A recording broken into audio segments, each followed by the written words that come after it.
तो हमारी खोज हुई। 2-3 दिन में सबसे पहले बड़े भाई आए तो उनको कठोर जवाब देकर वापस कर दिया। फिर पिता आए। पिताजी बहुत कड़क स्वभाव के थे, कठोर स्वभाव उनका था।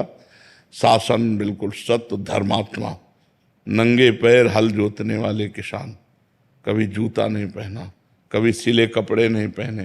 तो जब वो आए तो हमें लगा कि अब पिटाई होगी, क्योंकि वो बहुत कठोर स्वभाव। उनका खड़े हो जाओ, तो हम कहा नहीं खड़े होंगे, क्योंकि तुम घर ले जाओगे। तुम कहा नहीं खड़े हो जाओ। खड़े हो गए। तो बोले क्या बात है, क्यों भाग आए? तो हम कहा हम भगवान का भजन करके भगवान को प्राप्त करना चाहते हैं। उनका ऐसे भगवान की प्राप्ति होती है? मारे मारे घूमने से भगवान की प्राप्ति होती है? प्राप्ति तो साधना से होती है, और वो गृहस्थी में भी हो सकती है। हम लोग भजन नहीं कर रहे क्या? तो हम कहा हमें ऐसा भजन नहीं करना, हमें विरक्त होकर भजन करना है। तो उनका सच्ची बात? तो हम रो पड़े।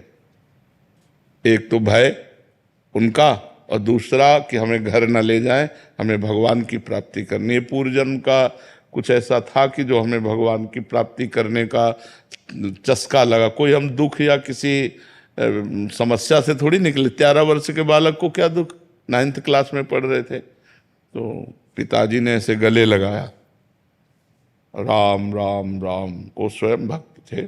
ऐसे गले लगाया, 3 बार कहा राम राम राम, और कहा बेटा ऊसर में बैठोगे तो फूल बरसेंगे, जाओ हमारा आशीर्वाद है।